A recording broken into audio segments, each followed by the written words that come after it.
بسم الله الرحمن الرحيم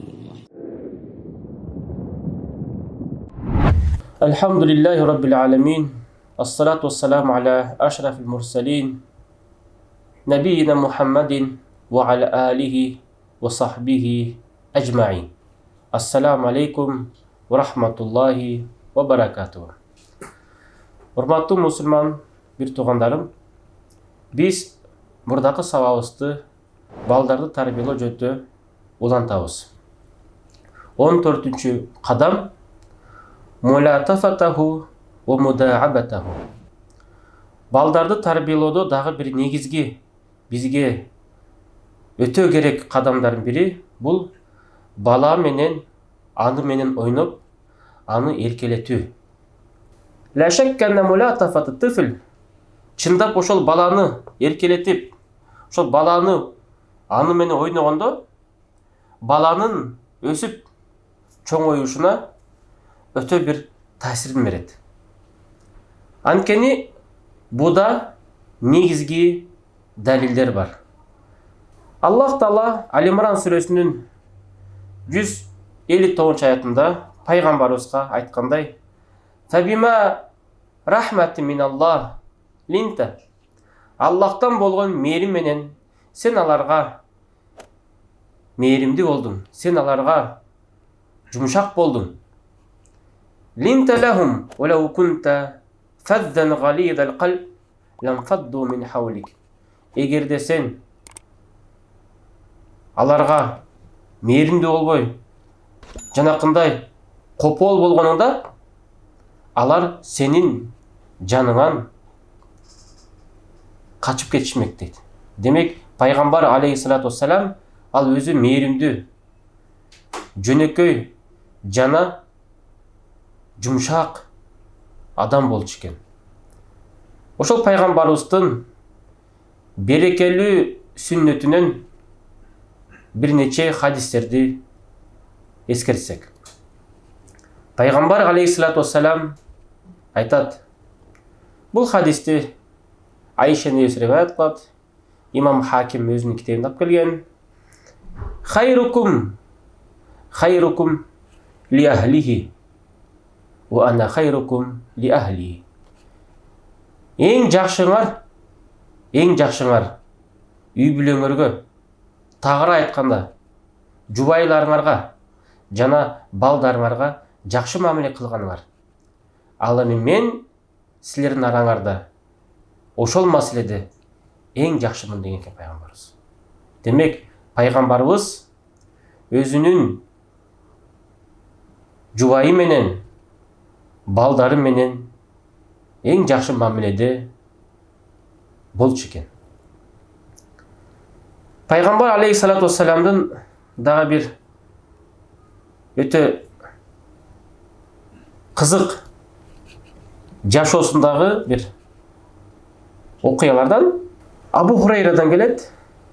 Кана Расулуллахи саллаллаху алейхи ва саллям ядлау лисанаху лил Хусейн ибн Али. Пайгамбар алейхиссалату вассалам Алинин уулу Хусейнге өкө отуруп калган болсо, ал сахабалар менен отурат, кичекей бала, небереси.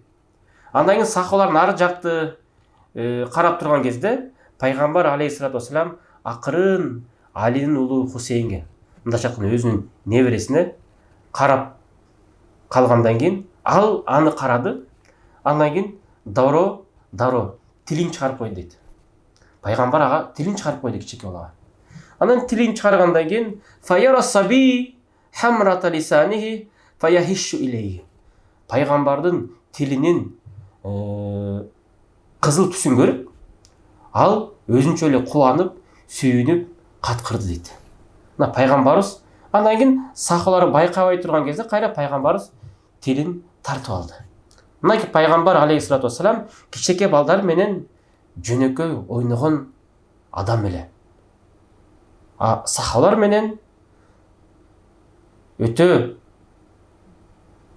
эң чырайлуу мамиле кылган адам эле.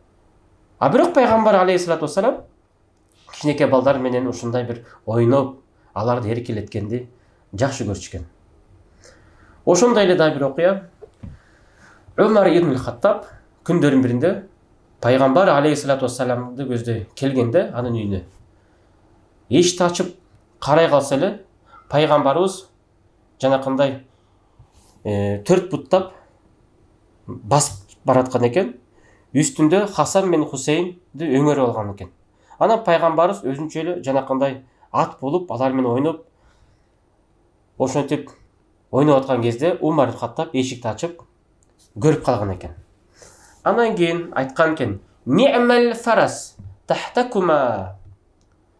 Эй, Хасан мен Хусейн, астыңардагы ат ага даңк болсун дегенде пайгамбар айткан экен. Фақал Расулуллах саллаллаху "Ни'мал фарисани хума". Эй Умар, астыңардагы атка эмес, үстүндөгү минип жаткан эки жигит, аларга даңк болсун деп пайгамбарыбыз кайра ошол эки жигитти кубанткан экен.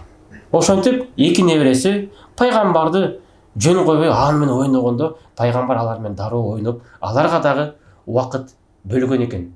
Болбосо пайгамбар сахабалар менен иштер өтө көп.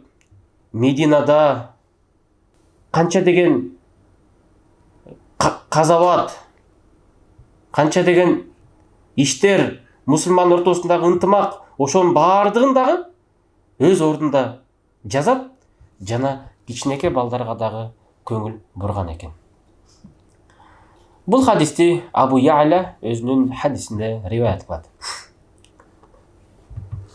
Жана ошондой эле хадистерге көңүл бура турган болсок, ошол кичинекей балдар, жаш балдар, 7-8 жаштагы балдар эки тарапка бөлүнүп алып, жа атып, найза ыргытып ойноп аткан экен. Андан кийин пайгамбар алейхиссалату вассалам айткан экен: "О Исмайылдын уулдары, найзаңарды ыргыткыла, анткени силердин атаңар Исмайыл найза ыргытуучу жигит болгон" деп пайгамбар айткан экен.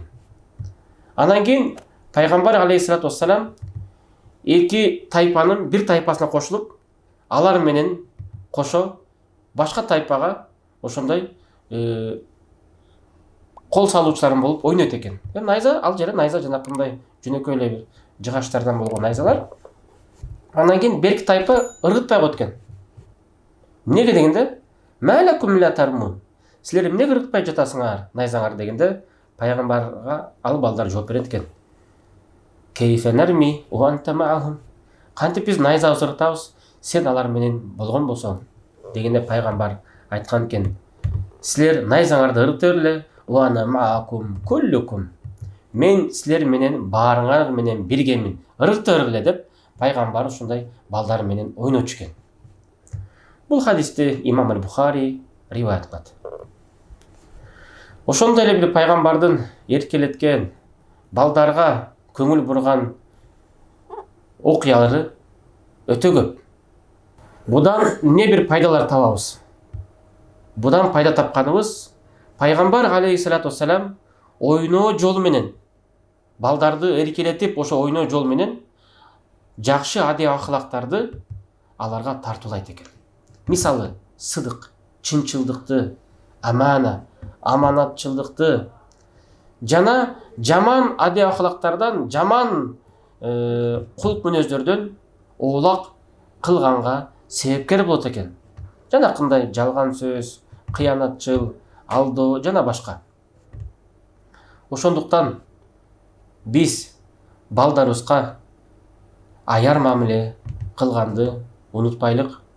Неге? Анткени балдарыбыз булар биздин мөмөбүз, бизден кийин орун басарларыбыз. Алар биз кандай мамиле кылган болсок, алар дагы өз балдарына ошондой мамиле кылат. Келиңиздер, ошол хадистерден пайда табып, ар бирибиз үй бүлөбүз менен пайгамбардын сүннөтүн бекем карманып, ошондон жакшы бир жашообузга пайда бере турган абалдарга Аллах субханаху ва тааля бизди учуратсын. Görüşкөнчө, ассаламу алейкум ва рахматуллахи ва баракатуху.